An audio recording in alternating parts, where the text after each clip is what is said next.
Hello बच्चों, कैसे हैं? उम्मीद है, आशा है कि आप लोग सब बढ़िया होंगे, अच्छे होंगे, मस्त होंगे। ठीक है, मस्त होकर पढ़ाई कीजिए, अच्छे कीजिए और बिहार बोर्ड में अच्छे नंबर लेकर आइए इंटर में। ठीक है। और आप देख रहे हैं MT यानी कि मंजर ट्यूटोरियल। और इसमें आज हम लोग पढ़ेंगे बायोलॉजी, ट्वेल्थ बायोलॉजी का चैप्टर नंबर 2, जिसके चैप्टर का नाम है sexual reproduction in flowering plant. इसका हिंदी है पुष्पीय पादप में लैंगिक जनन या प्रजनन। ठीक है। और उसमें पढ़ेंगे, हम लोग टॉपिक पढ़ेंगे आज क्या, पोलिनेशन, परागकण। पोलिनेशन परागकण, और उसमें पोलिनेशन परागन, और परागन में हम लोग क्या पढ़ेंगे, भिन्न काल पक्वता, डाइकोगेमी, भिन्न काल पक्वता, डाइकोगेमी। ठीक है। और स्टार्ट करने से पहले तो मैं बता दूं कि इससे पहले भी 3 क्लास हो चुका है, 3 लेक्चर पढ़ा दिए हैं, तो आप लोग उसको जाके देखिए। और देखिए तब ये देखिएगा तो इससे होगा क्या कि आप लोगों को समझ में ज़्यादा अच्छा आएगा। और देखने में कोई भी दिक्कत है, कोई परेशानी है या फिर डाउट या शंका त्रुटि है, समझ में नहीं आ रहा है, तो आप हमें कमेंट में बताइए, मैं उसको समझाने की ज़रूर कोशिश करूँगा। ठीक है। तो ठीक है, चलते हैं, आज की क्लास स्टार्ट करते हैं। और ध्यान से पूरे पूरे वीडियो में बनाए रखिए। इंशाल्लाह उम्मीद है कि आप बिल्कुल अच्छे से समझ में आएंगे। ठीक है। मैं पूरा समझाने की कोशिश करूँगा। ठीक है। पहले यहाँ टॉपिक का नाम है क्या, भिन्न काल पक्वता। यहाँ बच्चों क्या है, टॉपिक का नाम क्या है, भिन्न काल पक्वता, है ना। यहाँ टॉपिक का नाम है भिन्न काल पक्वता।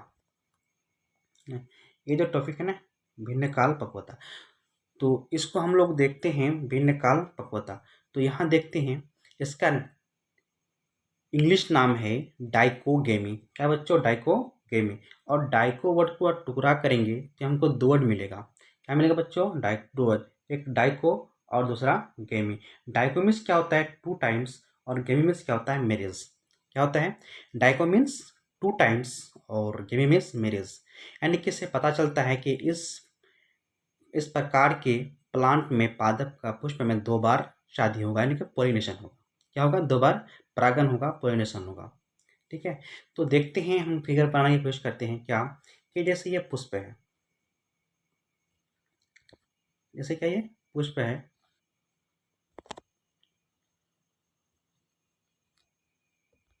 ठीक है बच्चों, ये हो गया आपका ओवरी। इस ओवरी में यहाँ ऐसे निकला होगा, इसका नाम क्या होगा, फीमेल पार्ट।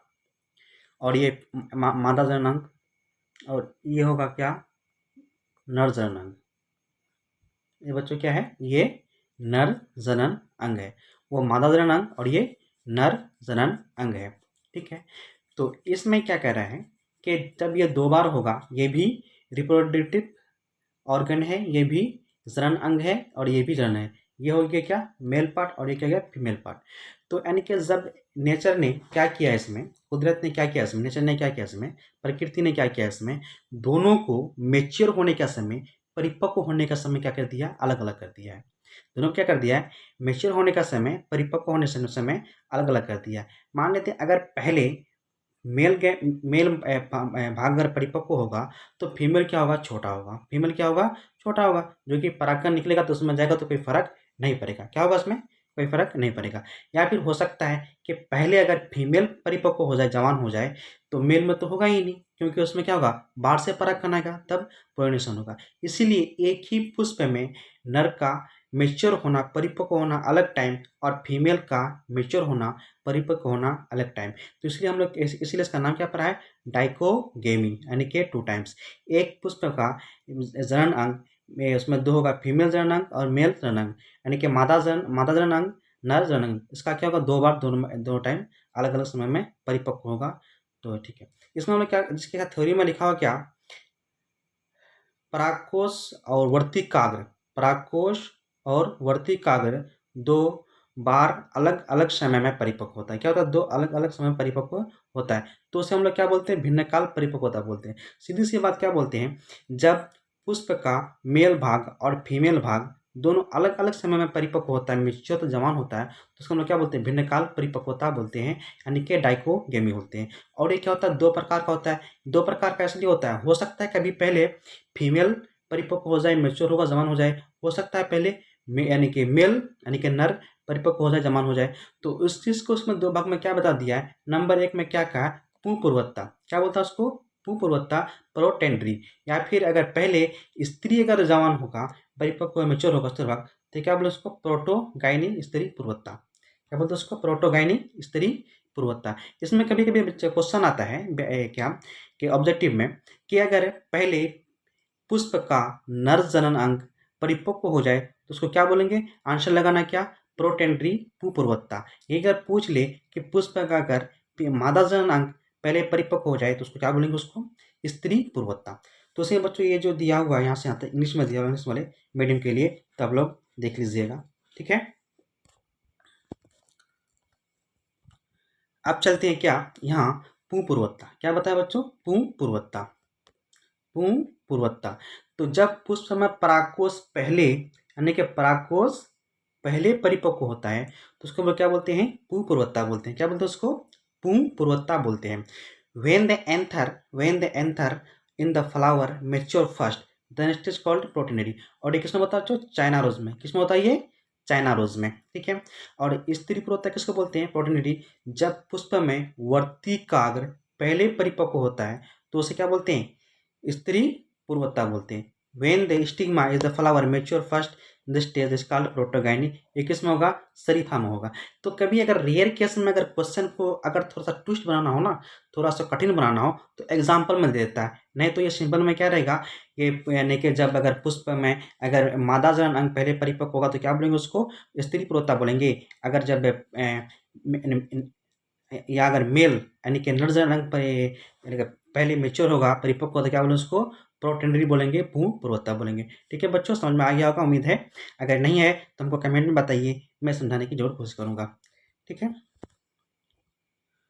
उसके बाद है क्या, हम लोग क्या पढ़ेंगे? पर परागन के लाभ। तो पर परागन का लाभ जो है ना, सबसे सबसे अच्छा क्या है? सबसे पहले पर परागन के द्वारा जो है ना, जातियों में नए लक्षण का विकास होता है। पर परागन जो होता है इसमें होता है ना, जातियों में नए लक्षण का डेवलपमेंट होता है। ठीक है, सबसे पहले क्या होगा? जातियों में नए लक्षण का डेवलपमेंट होगा, देखिए विकास होगा। उसके बाद होगा पर परागन से उत्पन्न बीज। पर परागण से बीज जो होगा ना, इसमें क्या होता है? संकर होता है, हाइब्रिड होता है। जैसे आप तो ना, ये क्या है? हाइब्रिड मूली है, हाइब्रिड गाजर है, हाइब्रिड भिंडी है, हाइब्रिड बैगन है। सारा ये किसका देन है? सारा ये पर परागण का देन है। क्योंकि अगर हम जब इससे पहले हम लोग जो पढ़े थे स्वपरागण, स्वपरागण में कोई हाइब्रिड नहीं हो रहा था। तो यानी कि हाइब्रिड जो बनता है हम लोग का, संकर जो बनता है, यानी कि हाई क्वालिटी का बीज होता है, फल जो बनता है, ये सारा किसका देन है? पर परागण का देन है। ठीक है बच्चों, और ये जो होता है अनेक प्रकार के फसली पौधे, ये किसमें होगा? अनेक प्रकार का फसली पौधा। कौन? जैसे सरसों, सूर्यमुखी, न कुकुरबिट्स आदि में होता है। ठीक है, बीज और फल अधिक संख्या में होता है। इसमें क्या होता है? संकर में लोग अभी देख रहे हो ना कि हम जब बीज खरीदने जाते हैं दुकान में, तो लोग बोलते हैं हमको वो सा बीज दीजिए, धान का बीज, टमाटर का बीज, आलू का बीज, या फिर ये मक्का का बीज, गेहूं का बीज, जिसमें फसल अधिक हो, है ना, जिसमें बीज अधिक बने। तो किसमें होगा? जो संकरण कराया होगा, जो हाइब्रिड होगा। तो इसमें क्या होता है? बीज और फल जो क्या होता है? अधिक संख्या में बनते हैं। ठीक है, विकसित और अनुकूलित अधिक संभावना होते हैं। हो सकता है कभी कभी देखा होगा कि कभी गर्मी अधिक होने पर, ठंडा अधिक होने पर फसल का नुकसान हो जाता है। उसके लिए भी क्या कहता है? संकर करा जाता है अलग अलग चीज़ से, अलग अलग कंडीशन से, जिससे भी क्या होता है? हर मौसम को, हर टेम्परेचर को, हर चीज़ को झेल करके अच्छा फसल हम लोग को देता है। ठीक है बच्चों, समझ में आ गया होगा। और ये इंग्लिश मीडियम वालों के लिए, ठीक है, देख लीजिएगा, नोट कर लीजिएगा। उसके बाद है पर परागण की हानियाँ। मैंने पहले बताया था, क्या इस आज भी बता रहा हूँ, कि जहाँ फायदा है वहाँ नुकसान भी है। जहाँ फायदा है वहाँ नुकसान भी है। तो यहाँ पे जब जब फायदा होगा तो नुकसान तो होगा ही ऑलरेडी। ठीक है, तो देखो पर परागण की क्या है हानियाँ। क्या बच्चों? पर परागण की हानियाँ क्या है? पर परागण की हानियाँ, डिसएडवांटेज ऑफ क्रॉस पोलिनेशन। तो यानी कि पर परागण के लिए पादप अनेक माध्यम जैसे वायु, कीट, पक्षी आदि पर निर्भर रहना पड़ता है। अतः इसमें निश्चित नहीं होता है। इसमें क्या पर परागण में जो है ना, पादप में अनेक माध्यम जैसे वायु, जल, कीट, पक्षी आदि पर निर्भर रहना पड़ता है। ले अतः इसमें निश्चित नहीं होता है। याद रखना, इसमें क्या होता है? इसमें निश्चित नहीं होता है। क्या इसमें निश्चित नहीं होता है। अब देखो दूसरा पॉइंट क्या कर रहा है? पर परागण। पर परागण के लिए अधिक परागकणों की आवश्यकता है। इसमें क्या होगा? परागण अधिक आवश्यकता है। अगर जब हम लोग स्वपरागण पर रहे थे, उसमें क्या परागकण की कम आवश्यकता होती थी, यानी कि परागण के लिए परागकण की कम आवश्यकता होती थी, पोलिन ग्रेन की कम आवश्यकता होती थी, लेकिन यहाँ क्या होगा, परागकण की अधिक आवश्यकता होगी। उसके बाद क्या है, इसमें नंबर 3 में क्या कर रहा है कि पर परागण के कारण पौधों में शुद्धता, प्यूरिटी खत्म हो जाता है। क्योंकि जब कोई भी अगर हमको प्योर प्लांट चाहिए एक जनरेशन से दूसरा जनरेशन, एक पीढ़ी से दूसरा पीढ़ी में, इसमें तो प्योर मिलने वाला है नहीं। इसमें क्या होता है, प्योरिटी, शुद्धता खत्म हो जाता है, ये भी एक हानि है। ठीक है, दूसरा क्या है, अगला क्या है कि पौधे के पर परागण के लिए अनेक अनुकूलन करने पर जैसे इनके काफ़ी संचित भोजन खर्च होता है। इसमें क्या होता है, अलग थोड़ा सा कि उसको मेंटेनेंस रखने के अच्छा भोजन, अच्छा टेम्परेचर देना पड़ता है। ठीक है, इसका डिसएडवांटेज पोलिनेशन में इंग्लिश में क्या कर रहा है, but for pollination plants have depends many medium A like air, insect, birds, है ना। फिर cross pollination requires more pollen grain, इसमें क्या होगा, अधिक पोलिन ग्रेन की आवश्यकता होती है। Due to cross pollination purity plants is lost, इसमें क्या होगा, प्योरिटी खत्म हो जाएगा। Plants have make many adaptation cross pollination but their store food gets wasted. ठीक है, उसके बाद क्या है, यानी कि पर परागण का तरीका या प्रक्रिया, यानी कि पर परागण का तरीका प्रक्रिया क्या होगा, अलग अलग होगा। ठीक है, अब पर परागण के लिए अगर पोलिन ग्रेन को ट्रांसफर करेगा एक पुष्प से दूसरे पुष्प में, मान लेते एक पुष्प यहाँ है, ठीक है, एक पुष्प यहाँ है प्लांट का, यहाँ से यहाँ, अगर यहाँ से यहाँ अगर ट्रांसफर करेगा तो ट्रांसफर करने के लिए यहाँ से यहाँ क्या होगा, ट्रांसफर करने के लिए या फिर यहाँ से यहाँ ट्रांसफ़र करने के लिए तो किसी चीज़ का माध्यम होगा, ज़रूरत होगा, आवश्यकता होगा। तो इसीलिए हम लोग क्या करेंगे, यानी कि पर परागण करने का तरीका, प्रक्रिया।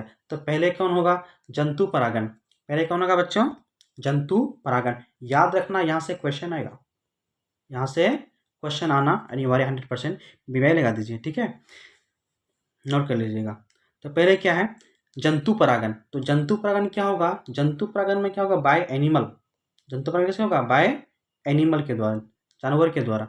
और वायु परागण यानी कि एनिमोफिली, बाय एयर के द्वारा। और जल परागण हाइड्रोफिली, बाय वाटर के द्वारा, पानी के द्वारा।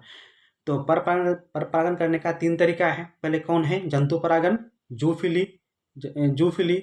दूसरा क्या है, एनिमोफिली। तीसरा क्या है, हाइड्रोफिली। तो जूफिली किसका होगा, बाय एनिमल, याद रखना। जंतु परागण किसके द्वारा, बाय एनिमल। और वायु परागण बाय एयर, जल परागण बाय वाटर, भाई जल। ठीक है, लेकिन नाम याद रखना, जंतु परागण क्या बोलेंगे, जंतु परागण को जूफिली, वायु परागण को एनिमोफिली और जल परागण को हाइड्रोफिली। ठीक है, जब परागण में जंतु अधिक संख्या में शामिल होते हैं तो उसको क्या बोलते हैं, उसमें को परागण कारक अधिक क्या कौन होता है, कीट और पक्षी होता है। जब परागण में जंतु अधिक संख्या में शामिल होता है तो जंतु कौन सा होगा, कीट और पक्षी। कौन सा बच्चों, कीट और पक्षी। यहाँ से तो ये तो बहुत इंपॉर्टेंट लगा देना इसको, ये दोनों जो है, ये दोनों बहुत इंपॉर्टेंट लगा देना। ठीक है बच्चों, तो कीट परागण को हम लोग क्या बोलेंगे, इंटिमोफिली। डायरेक्ट ऑब्जेक्टिव क्वेश्चन आता है, कीट परागण का किसको बोलते हैं, इंटिमोफिली, या फिर इंटिमोफिली किसको बोलते हैं, कीट परागण। उसके बाद पक्षी परागण, ये क्या है, कीट परागण। उसके बाद क्या है, पक्षी परागण। पक्षी परागण क्या बोलते हैं, ऑर्निथोफिली, या फिर बोलते हैं ऑर्निथोफिली किसको बोलते हैं, पक्षी परागण। या फिर बोलता है कोई चिड़िया है वो परागण के लिए होता है, क्या बोलते हैं उसको, ऑर्निथोफिली बोलते हैं। ठीक है बच्चों, इस तरह से कोई भी क्वेश्चन आ सकता है, और ये इंग्लिश मीडियम के वालों के लिए। और ये जो है यानी कि zoophily by animal, anemophily by water, और hydrophily by hydrophily by water, anemophily by air. ठीक है, when more animals involved in the cross pollination on the main pollination agents insect and birds। Main कौन होगा, insect और birds. और ये दो तरफ का होगा, इंसेक्ट अगर पोलिनेशन करेगा तो क्या होगा, इंडिमोफिली, अगर पक्षी करेगा तो ऑर्निथोफिली। ठीक है बच्चों, आशा उम्मीद है कि आप लोग को समझ में आएगा, अगर नहीं है तो फिर कमेंट में बताइए हमको, मैं समझाने की पूरा कोशिश करूँगा।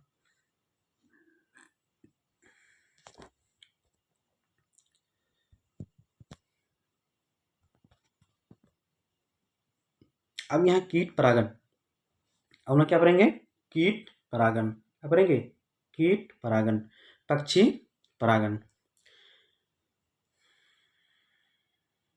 सॉरी, ये है कीट परागण है, पोलिनेशन बाय इंसेक्ट। क्या बच्चों, पोलिनेशन बाय इंसेक्ट, यानी कि पर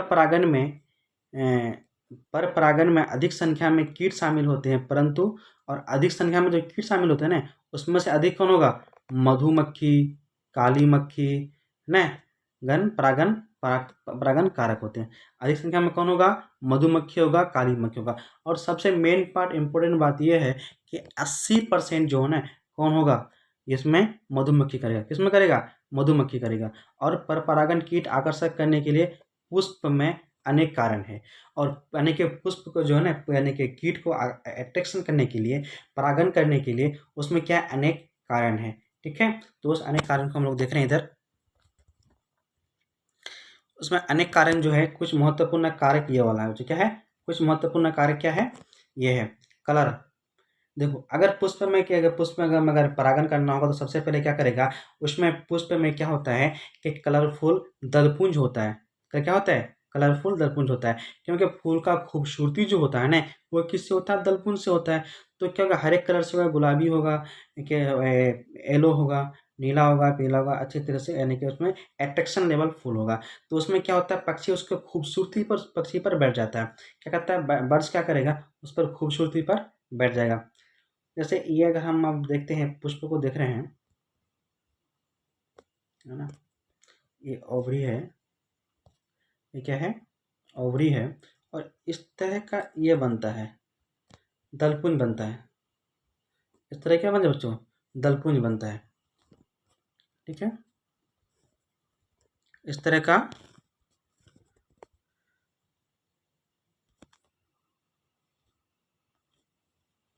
इस तरह क्या बनता है? दलपुंज बनता है। और ये दलपुंज जो है ना कलरफुल होता है, हरे रंग का होता है। क्योंकि इंसेक्ट को आकर्षण करने के लिए, क्या करने के लिए? इंसेक्ट को, कीड़ा को आकर्षण करने के लिए, ताकि इस पर आके बैठे और उसके बॉडी पर परागकण अटैच हो, जुड़े, और फिर दूसरा परागकण दूसरे पुष्प पर जाके बैठे तो वहाँ से एंथर पर जाके, सॉरी हाँ एंथर इसमें वर्ती काग्र पर जाके जुड़े, यानी कि उस पर गिर जाए, फिर क्या होगा? परागण हो जाए। फिर क्या हो जाए? परागण हो जाए।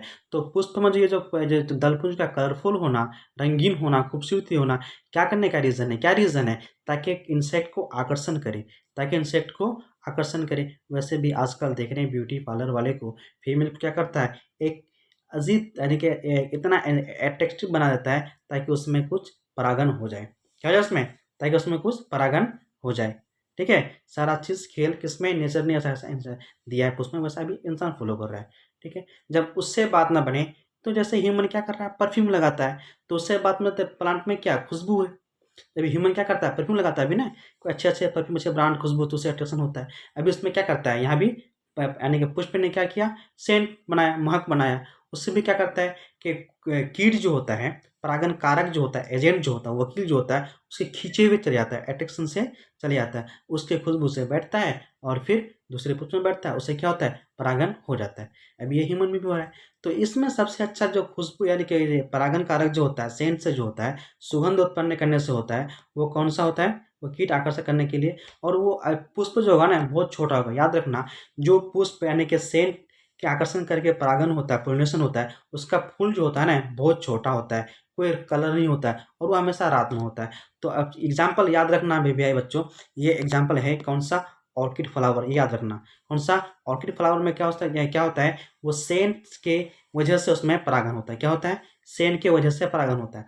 जब बच्चों फिर देखो, इन दोनों से जब बात नहीं बनता पुष्प का, खूबसूरती से, महक से, खुशबू से जब कोई एजेंट नहीं आता है, उसके चाल में नहीं फंसता है, तो क्या करता है? उसको खाने पीने का लालच देता है। क्या करता है? खाने पीने का लालच देता है, अच्छे अच्छे खाना खिलाता है।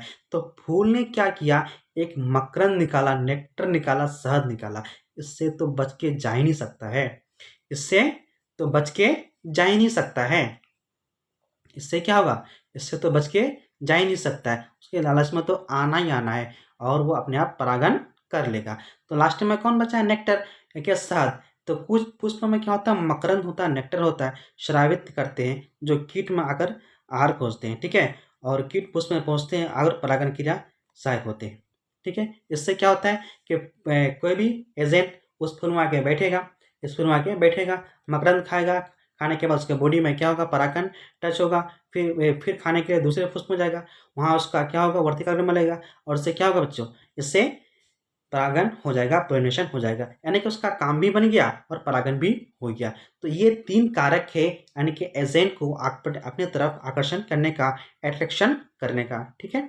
ये कौन है? सबसे पहले क्या, दूर से देखते चमकीला ब्राइटनेस है, ओ अच्छा चलते हो उस पर, कलरफुल है नहीं, अच्छा खूबसूरती है। जब उससे भी बात नहीं बनता, उससे बात नहीं बनता तो क्या करता है, अच्छा अच्छा खुशबू निकालता है, अच्छा अच्छा, जैसे ही हम लोग क्या परफ्यूम लगाता है, तो प्लांट ने क्या किया, अच्छा खुशबू, ठीक है, अच्छा सुगंध, तो कौन होगा, फ्लावर। जब उससे बात नहीं बना, तब दोनों से बात नहीं बना, तो क्या करेगा, खाना निकालेगा, क्या निकालेगा, खाना, खाना के आदत से जाएगा और क्या होगा, पुष्प में परागण हो जाएगा। ठीक है बच्चों, उम्मीद है आप लोग को समझ में आ गया होगा। और ये जो है ना, ये इंग्लिश मीडियम वालों के लिए, ये क्या इंग्लिश मीडियम वालों के लिए, ये क्या कलर है, उसके बाद सेंट है, नेक्टर है। ठीक है बच्चों, सेम टू सेम चीज़ है, आप लोग नोट कर लीजिएगा। उसके बाद चलते हैं इम्पोर्टेंस क्या, ऑर्निथोफिली पक्षी परागण। क्या बच्चों, ऑर्निथोफिली पक्षी परागण, पोलिनेशन बाय बर्ड, है ना। मैं ये जो होगा किसके द्वारा, पक्षी के द्वारा होगा। और पक्षी में सबसे अधिक जो होता है ना, वो किसके द्वारा होता है, हमिंग बर्ड, याद रखना।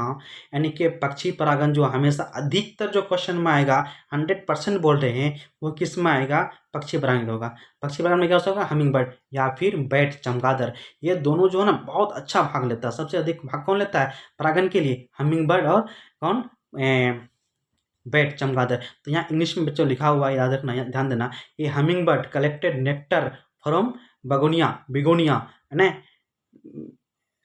कॉपरेलोटा flowers, thereby pollination them.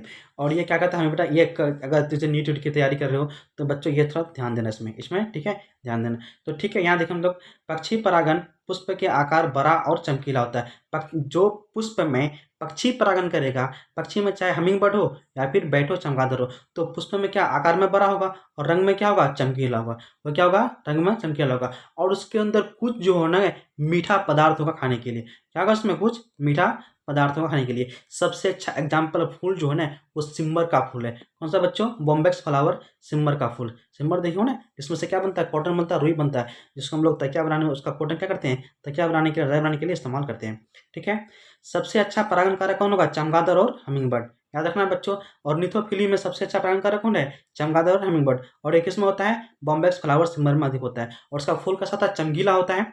वो कौन सा होता है, चमकीला होता है, आकार में बड़ा होता है, उसमें क्या होता है, कुछ मीठा पदार्थ होता है। ठीक है, उसके एट्रैक्शन से क्या होता रहता है, जैसे पक्षी में दिखा रहा है ना, इसे देखो पूरा पक्षी में दिखा रहा है। ठीक है, हमिंग बर्ड है, यानी कि लॉन्ग चोंच, इसमें बिग क्या होगा, चोंच क्या होगा, लंबा होगा और बेंडेड ट्यूबुलर होगा, ताकि उसमें पूरा घुस जाए, उसके बाद फिर आते टाइम पूरा परागण हो जाए। ठीक है बच्चों, उसके बाद आप देख रहे हैं ऑर्निथोफिली, यहाँ जो इंग्लिश में सेम टू सेम आप लोग देख लीजिए है ना, pollination by the flower is becomes large and size becomes colour and food needs sweet and substance by the best pollination are bats and humming bird. ठीक है बच्चों, और उसके बाद देख रहे हैं अभी क्या, वायु परागण। ये क्या देखें हम लोग, वायु परागण, एनिमोफिली। वहाँ एंटीमोफिली था और यहाँ क्या है, एनिमोफिली। वहाँ क्या है, एंटीमोफिली, और यहाँ एनिमोफिली। थोड़ा सा ध्यान रखना है, इसमें से बहुत बार क्वेश्चन आ चुका है इस कन्फ्यूजन की वजह से, इसी कन्फ्यूजन की वजह से ना बहुत बार क्वेश्चन आ चुका है।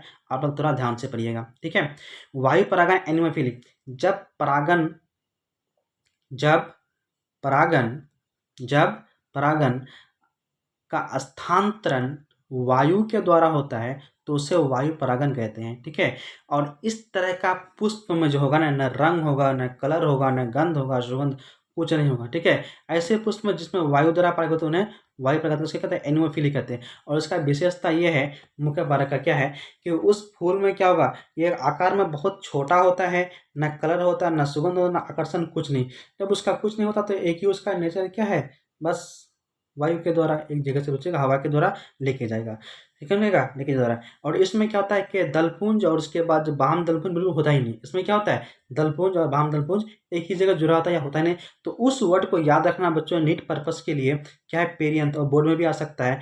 तो जिस फूल में दलपुंज और वाम दलपुंज अंकुश होता है, क्या बोलते हैं उसको, पेरियंथ बोलते हैं। क्या बोलते हैं उसको, पेरियंथ बोलते हैं। या फिर उसमें बहुत कम छोटा होता है। और पर परागण जो होता है ना, परागण छोटा, हल्का और बहुत चिकना होता है। इसे याद रखना, जो प्लांट वायु परागित करता है उसका परागण तो बहुत छोटा होता है, हल्का होता है। और याद रखना थोड़ा क्या होता है उसमें, फेदरी होता है, यानी कि डेना होता है। हम लोग पक्षी बोलते हैं ना, फेदरी डेना पक्षी ऐसा, ताकि उड़ते उड़ते क्या होता है, उड़ते उड़ते उड़ते हुए जाए, क्या बोलते हैं, क्या फेदरी होता है, जो पुष्प बाहर की ओर निकलती रहती है। जैसे सबसे अच्छा एग्जाम्पल अगर हम मेरा फिगर में दिख रहा होगा यहाँ स्क्रीन पर, क्या, एक मक्का का प्लांट है, उसमें देखो अब मक्का का प्लांट में नर पुष्प अलग है और फीमेल पुष्प अलग है। ये वाला पार्ट जो देख रहे हो बच्चों, ये वाला मक्का का प्लांट में वो क्या है, नर पुष्प, यानी कि मेल मेल फ्लावर, क्या वो मेल फ्लावर नर पुष्प है। और ये नीचे वाला जो दिख रहे हो ये वाला हेयर जैसा, वो क्या है, फीमेल फ्लावर, वो क्या है, फीमेल फ्लावर मादा पुष्प, वो क्या है, फीमेल फ्लावर मादा पुष्प। और परागकण यहाँ से यहाँ गिरता है, तो वो कौन लेके आता है, हवा ही लेके आता है। कौन लेके आता है बच्चों, हवा लेके आता है। तो एग्जाम्पल में कौन हो जाएगा, घास हो जाएगा, मक्का हो जाएगा, बांस हो जाएगा, ये सब सारा क्या करता है, इसमें वायु परागन होता है। क्या बच्चों, इसमें सारा वायु परागन होता है। तो याद रखना, मक्का का मेल फ्लावर कहाँ होता है, सबसे ऊपर, और फीमेल का नीचे, यानी कि फीमेल फ्लावर कहाँ नीचे, मेल फ्लावर ऊपर। ठीक है बच्चों, याद रखना ऐसा, ठीक है। ये सारा वो चीज़ इंग्लिश में है कि wind pollination anemophily, wind pollination when the transfer of pollination source by that is called pollination. Flowers which are pollinated by wind are called क्या होगा, anemophilies. Flower source has small size, है ना, colourless orderless, कुछ होता ही नहीं उसमें। Pollens are absent reduce this, है ना, pollens are small usually smooth with are क्या होगा, फीमेल फ्लावर स्टिग्मा यूजुअली आज क्या होगा, लेटर फिर प्रोड्यूस बाय आउटर फर्स्ट। और वही जो बताया मैंने, ये मेल फ्लावर, ये मेल फ्लावर और ये फीमेल फ्लावर। ठीक है बच्चों, उसके बाद देखना, वायु परागित मादा पुष्प में वर्ती काग्र क्या होता है, बरी तथा फेदरी होती है। वायु परागन जो होगा ना, उसमें यानी क्या होगा, मादा पुष्प का वर्ती काग्र जो होगा, ये मादा पुष्प का वर्ती काग्र जो होगा क्या होगा, बड़ा होगा और क्या होगा, फेदरी होगा, जो बाहर की ओर निकली रहती है। ठीक है, कुछ पुष्प में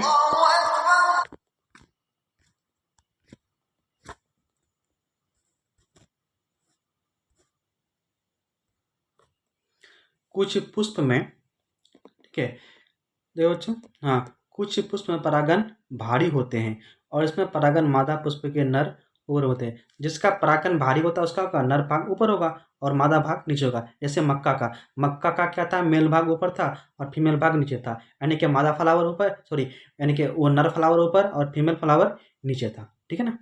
उसी तरह का एग्जाम्पल में यहाँ मक्का दे दिए हैं, जिस जिस यानी कि वायु परागित यानी कि पुष्प का परागन भारी होगा, वह क्या होगा, मेल भाग ऊपर होगा, फीमेल भाग नीचे होगा। एग्जाम्पल में सबसे अच्छा कौन होगा बच्चों, मक्का। ठीक है, वायु परागित पुष्प में मकरंद नेक्टर नहीं होता है। ठीक है बच्चों, ये सारा इसके लिए इंग्लिश मीडियम वालों के लिए नोट कर लीजिएगा आप लोग। वही फ्रीटेड होता है यूजुअली। उसके बाद क्या होगा, flowers are heavy pollinated, male flower example maize. ठीक है बच्चों, और नेक्टर्स यूजुअली नॉट फाउंड, उसमें कुछ होता ही नहीं है, खाने के बाद कुछ होता ही नहीं। और उसके बाद पुष्पों के परागकोश में बहुत संख्या में शुष्क और हल्का परागन होता है। उसमें ये होता है कि परागन जो होता है ना, क्वांटिटी में अधिक होता है। क्या पता इधर बजाए उधर बजाए उधर बजाए, ठीक है, इसलिए क्वांटिटी में क्या होता है, वो बहुत अधिक होता है और हल्का होता है। वायु परागित पुष्प के खिलने में दिन और रात की कोई महत्वपूर्ण है, वो किसी भी टाइम अपना क्या कहता है, परागन रिलीज कर देता है। ना इसको दिन से मतलब है, ना ही रात से मतलब है, क्योंकि उसका तो कोई अटैक करेगा ही नहीं, इसलिए वो नेचर पर डिपेंड है। वो खुलेगा चाहे रात हो या दिन हो, उससे कोई बात नहीं बनता है। एग्जाम्पल में कहूँगा, घास होगा, बांस होगा, मेज होगा, नारियल होगा, खजूर होगा, पाम होगा, ठीक है, याद रखना बच्चों ये सबको, मीडियम बोले। अब कौन होगा, जल परागन हाइड्रोफिली। कौन है बच्चों, जल परागन हाइड्रोफिली। ये कौन है, जल परागन हाइड्रोफिली। कौन होगा, जल परागन हाइड्रोफिली। लेकिन देखो, बहुत सारे प्लांट जो है ना, पादप जो है ना, जल में रहते हैं, पानी में रहते हैं, लेकिन वो जल परागन नहीं करते हैं। कुछ तो इंसेक्ट करते हैं, कीड़ा करते हैं, कीट करते हैं, कुछ हवा करते हैं, कुछ पानी करते हैं। तो याद रखना, इसमें अभी हम बताएंगे एग्जाम्पल में कौन पानी करेगा, पानी में रहते हुए भी पानी नहीं कर पाता है। ठीक है, तो देखो, जब परागन कार्य का स्थानांतरण है ना जल के द्वारा होता है, तो क्या उसको जल परागन बोलते हैं। जब पुष्प का परागन का स्थानांतरण कौन करता है, जल करता है, तो उसको हम लोग क्या बोलेंगे, जल परागन बोलते हैं। ये सभी जलीय पौधे जल परागित नहीं होते। याद रखना, सभी जलीय पौधे जो है ना, जल परागित नहीं होते हैं। क्योंकि उदाहरण के लिए पेट्रोमाइजोन, ठीक है, पेट्रोमाइजोन और मेलिस्नेरिया बोला, ये क्या होता है, आदि जल वायु क्या होता है, ये तो है वायु परागित होता है। कौन याद रखना बच्चों, ये कौन होगा, वायु परागित होगा। लेकिन अब क्या होगा, एलिश्मा है ना, निम्फिया, और ये क्या होगा, कीट परागन होगा। ये दोनों क्या होगा, कीट परागन होना। सबसे अच्छा जो अभी इम्पोर्टेंट बात है जो तुम्हारा क्वेश्चन में आने वाला है वो है वेलिसनेरिया। याद रखना बच्चों, कौन होगा, वेलिसनेरिया हाइड्रिला। ये क्या होगा, ये जल परागन होगा। ये कौन होगा, जल परागन होगा। ऊपर वाला थोड़ा ना नीट नीट का तैयारी कर रहे हैं, हायर क्वालिटी कंपटीशन का तैयारी कर रहे हैं, तो इसमें क्वेश्चन आएगा। लेकिन अब बोर्ड के लिए बहुत अच्छा है कि जल परागन कौन होगा, वेलिसनेरिया और हाइड्रिला। ठीक है बच्चों, कौन होगा, वेलिसनेरिया और हाइड्रिला, याद रखना इसको। ठीक है, जैसे ये देखो फीमेल फ्लावर कहाँ है, ऊपर है, मेल फ्लावर नीचे है, ताकि क्या होगा, ये ऊपर जाए, परागन कहाँ जाए, ऊपर जाए, और फीमेल फ्लावर में जाके चिपक जाए। इससे क्या होता है, पोलिनेशन होता है। तो याद रखना, जैसे वायु परागन था तो मेल में कहाँ था, मेल फ्लावर ऊपर, फीमेल फ्लावर नीचे। लेकिन जब जल परागन होगा तो क्या होगा, फीमेल फ्लावर ऊपर और मेल फ्लावर नीचे, ताकि पानी से क्या होगा, बह करके ऊपर जाए। और वायु परागन में क्या था, ऊपर से नीचे आए। इतना डिफरेंस है बच्चों, याद रखना। ठीक है, और उसी का यहाँ इंग्लिश मीडियम में है, ये चीज़ देख लेना। ठीक है बच्चों, सेम टू सेम है। ये क्या है, सेम टू सेम है। ठीक है बच्चों, ये सेम टू सेम है।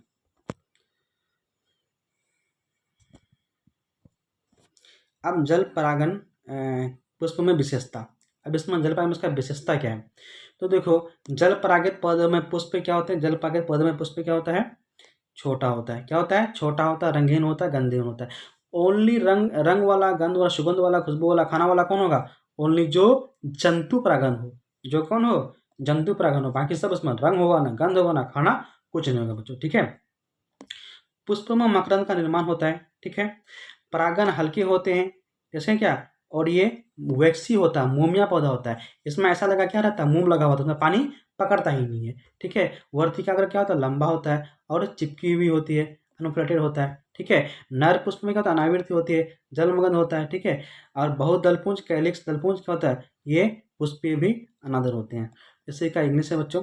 ठीक है, इसमें क्या होता है, वही चीज़, nectar are not produce in flower, है, pollen grains are lightly and covered with wax. Pollen grain क्या होगा, हल्का होगा, और उसमें ये ऐसा लगेगा मोम से ढका हुआ, चमकीला होता है, ताकि उसमें पानी पकड़ता ही नहीं, और ये स्टिकी अनप्लेटेड होता है। ठीक है, ये कोला के अदर पार्ट्स और नॉट ह्यूमिड, उसमें क्या, उसमें होता ही नहीं है। ठीक है बच्चों, अब चलते हैं फल के बारे में। फल तो सब खाया होगा, आम, अमरूद, जामुन, कटहल, है ना। अभी आम का सीजन था, चला गया, बहुत अफसोस की बात है। अभी कटहल का सीजन है, जामुन भी चला गया, सेब है, ठीक है, स्ट्रॉबेरी है, शरीफा है, लीची है। हम इन सब के बारे में बताएंगे कौन सा फल क्या है। ठीक है, इसमें से क्वेश्चन आता है, हायर कंपटीशन भी आता है और बिहार बोर्ड में तो आना ही आना है। हायर कंपटीशन भी आता है और बिहार बोर्ड में तो आना ही आना है। और फल जो है ना, हम लोग जनरल जो है, फल किसको बोलते हैं, वो अंडाशय से ही फल बनता है। तो देखते हैं हम लोग फल का डेफिनेशन, बोलते हैं क्या फल है। ठीक है, क्या बच्चों, ये फल है। तो फल को परिपक्व अंडाशय के संबंध में माना जाता है। क्या बोलेंगे, फल को परिपक्व, मेच्योर, क्या बोलेंगे बच्चों, फल को परिपक्व अंडे मेच्योर के संबंध में माना जाता है, क्योंकि निषेचन के बाद अंडाशय भरना क्या होता है, शुरू हो जाता है, और अंत में फल में बदल जाता है। और बीजांड किसमें बनता है, बीज में विकसित हो जाता है। बीजांड भी पढ़े थे, ओवरी भी पढ़े थे, अंडाशय भी पढ़े थे। अंडाशय किसमें बदलेगा, फल में, और बीजांड किसमें बदलेगा, बीज में। ठीक है बच्चों, और यहाँ जो है ना, फ्रूट इज कंसिडर रिलेटेड में मेच्योर ओवरी। याद रखना, फ्रूट किसको बोलेंगे, परिपक्व, क्या किसको बोलेंगे, ओवरी को अंडाशय बोलेंगे। It is growing for finally turns and fruits in development seed. ठीक है, अब यहाँ देखो फूल, यहाँ के कुछ एक यहाँ क्या दिया हुआ है, आम का दिया हुआ और सेब का फिगर दिया हुआ है। ठीक है बच्चों, इसमें से यार दोनों फिगर देने का मतलब, फोटो देने का मतलब ये है कि इसमें से कुछ तो बात है, इसमें क्या है, कुछ तो बात है। तो यहाँ एक चीज़ देख लेते हैं थोड़ा सा नॉलेज के बेसिस पर और थोड़ा हायर कंपटीशन के बेसिस पर। जैसे यहाँ देखो, जो कठोर है ना, जो कठोर फल बिकती है, ये कौन होगा, ये बीज वाला होगा। ठीक है, ये ठीक है, और उसके बाद ये स्वाइट वाला जो भाग होगा, ये सीड होगा, और यहाँ जो खाने वाला भाग होगा, मध्य फल बिकती होगा, और ये जो होगा मेसोकार्प होगा, और ये इपिकार होगा। तो छिलका बोलते हैं उसको, क्या बोलते हैं हम लोग, इपिकार बोलते हैं। क्या बोलते हैं बच्चों उसको, इपिकार बोलते हैं। लेकिन यहाँ ये जो सेब जो दिख रहे हो, तो ये क्या होगा, ये तो पूरा खाने वाला भाग है। और बिल्कुल ये जो फल तो तुम्हारा इतना ही है, हम लोग तो सेब का जो असली फल है उसको हम तो खाते खाते ही नहीं है। हम लोग का सेब का जो असली फल है वो तो हम तो खाते ही नहीं है, हम तो झूठा वाला खाते हैं। हम लोग कौन सा खाते हैं? झूठा वाला खाते हैं। सच्चाई वाला सेब का सच्चाई वाला फल फल तो हम लोग फेंक देते हैं, देख कर के ही फेंक देते हैं। लेकिन झूठा वाला फल का भाग खा लेते हैं और सच्चे वाला फल का भाग फेंक देते हैं। तो क्यों? देखो यहाँ फिगर में दिया हुआ, ये इतना जो ये वाला गोल वाला भाग है बच्चों, ये वाला गोल वाला भाग जो है, इतना इतना भाग जो हम जो राउंड कर रहे हैं वो सच्चा वाला फल है सेब का, और इतना वाला भाग जो ये वाला भाग जो है ये झूठा वाला भाग है।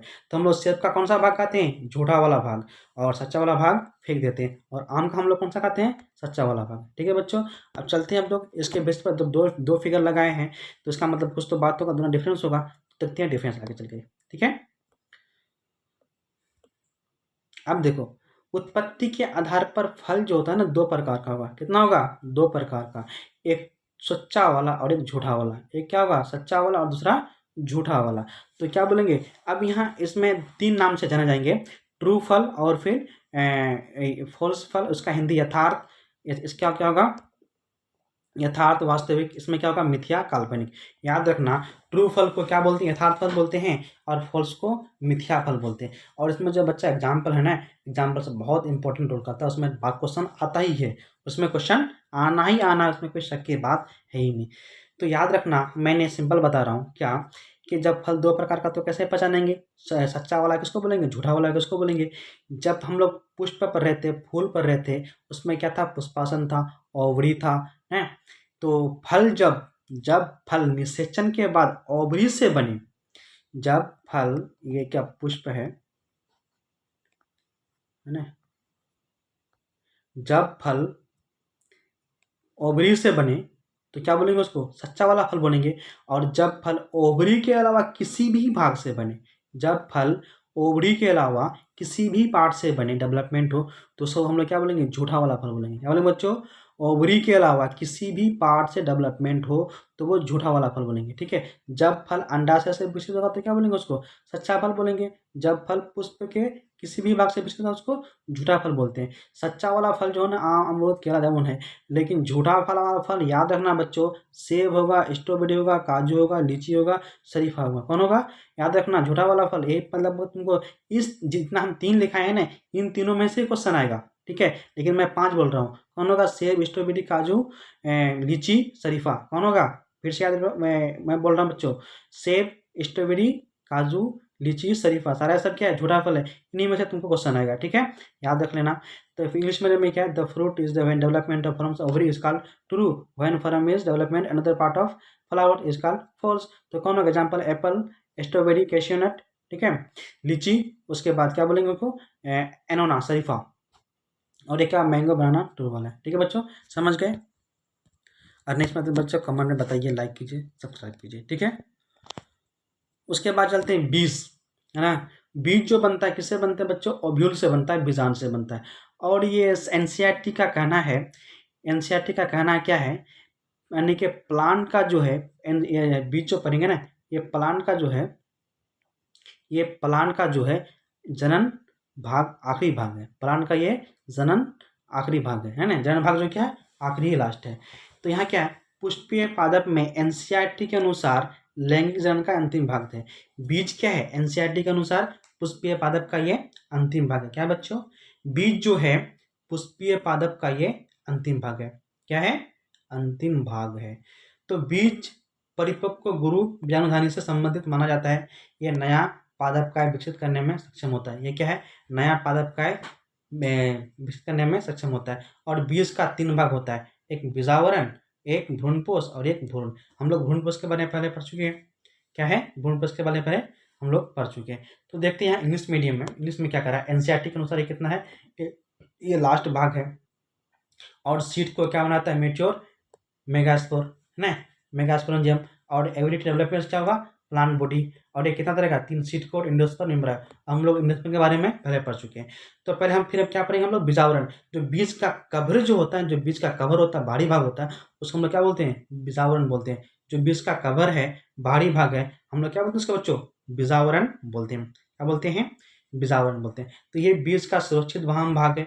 इसमें बीज हल्के ढके रहते हैं। ये बीज चोल के रूप में विकसित होता है। ठीक है, ये क्या होता है, बीज का बाहरी भाग है, ये क्या करता है, उसका सुरक्षा करने का काम करता है, और ये हल्का ढका होता है, ये बीजों के रूप में काम करता है। ठीक है, the seed coat is the development of outer part of seed, the seed is lightly covered in development seed. ठीक है, समझ में आ गया बच्चों। उसके बाद चलते हैं इम्ब्रायो। ठीक है, क्या चलेंगे, इम्ब्रायो, क्या बोलेंगे, इम्ब्रायो। यह बीज का महत्वपूर्ण भाग है, इसमें नया पादप विकसित होता है। हम लोग का जो बीज रोपते हैं, जो नया पादप जो विकसित होता है ये फील्ड में, खेत में, तो किससे होता है, इम्ब्रायो से ही होता है। किससे होता है बच्चों, इम्ब्रायो से होता है। तो क्या होता है इसमें, भ्रूण में दो भाग होते हैं, एक बीज पत्र और एक एक्सिस। क्या होता है, बीज पत्र और एक्सिस। ठीक है, यहाँ हम लोग देख रहे हैं इंग्लिश में embryo, it is the important part of the seed which ability development of plant. Embryo has two parts, cotyledons and axis. कौन होगा, अब देखो हम लोग बीज पत्र बोलते हैं, कोटिलेडन किसको बोलते हैं, बीज पत्र बोलते हैं। ठीक है, थोड़ा बच्चों हम आगे चलते फिर बोलते हैं। यहाँ देखो इस फिगर में, ये वाला फिगर में देखना बच्चों, ये वाला फिगर में ये वाला भाग जो है, ये वाला भाग जो, ये वाला भाग जो है, इसको हम लोग क्या बोलते हैं, बीज पत्र बोलते हैं। क्या बोलते हैं उसको, कोटिलेडन बोलते हैं। क्या बोलते हैं, कोटिलेडन बोलते हैं। क्या बोलते हैं उसको बच्चों, बीज पत्र बोलते हैं, कोटिलेडन बोलते हैं। ठीक है, इस तरह से तुमको देखा होगा जब प्लांट निकलता है ना, इस तरह का क्या होगा, फिगर निकलता है, उसको हम लोग क्या बोलते हैं, बीज पत्र बोलते हैं, कोटिलेडन बोलते हैं। क्या बोलते हैं बच्चों, बीज पत्र बोलते हैं, कोटिलेडन बोलते हैं। ठीक है, तो ये हम लोग का क्या है, बीज पत्र है, कोटिलेडन है। ये हम लोग का क्या है, बीज पत्र है, कोटिलेडन है। ठीक है, ये मोटा भित्ति जैसा संरचना, ये क्या है, मोटा भित्ति जैसा संरचना है, इसलिए इसे पत्ता भ्रूण भी कहते हैं। क्या कहते हैं बच्चों, इसे पत्ता भ्रूण भी कहते हैं। हाँ, अगर इसमें क्वेश्चन आता है, जब बीज पत्र एक होगा तो क्या बोलेंगे उसको, मोनोकोटिलेडन। एक बीज पत्री पदार्थ, जब बीज में दो जो दो बीज पत्री होगा तो क्या बोलेंगे उसको, यानी कि द्विबीजपत्री, यानी कि डाइकोटिलेडन। इसमें से क्वेश्चन आता है बच्चों कि नीट में अगर देखोगे तो उसमें इसके बेसिस पर एग्जांपल में देगा कौन सा मोनोकोटिलेडन है, एक बीजपत्री है, कौन सा डाइकोटिलेडन है। याद रखना, जितना घास है ना, मक्का बांस जितना भी सारा सब क्या है, मोनोकोटिलेडन है ना।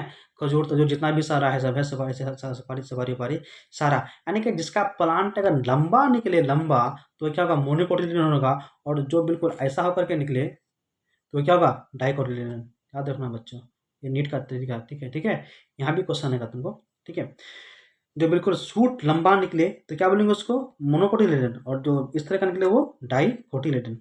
ठीक, ये मोटा पथरीला संरचना है। हाँ, लेकिन यहाँ बोलते हैं अगर भ्रूण में एक बीजपत्री होगा तो क्या बोलेंगे, एक बीजपत्री, अगर दो होगा तो द्विबीजपत्री बोलेंगे। ठीक है बच्चों, इसमें यहाँ क्या, मोनोकोटिलेडन याद रखना, और इसके बाद डाइकोटिलेडन। ठीक है,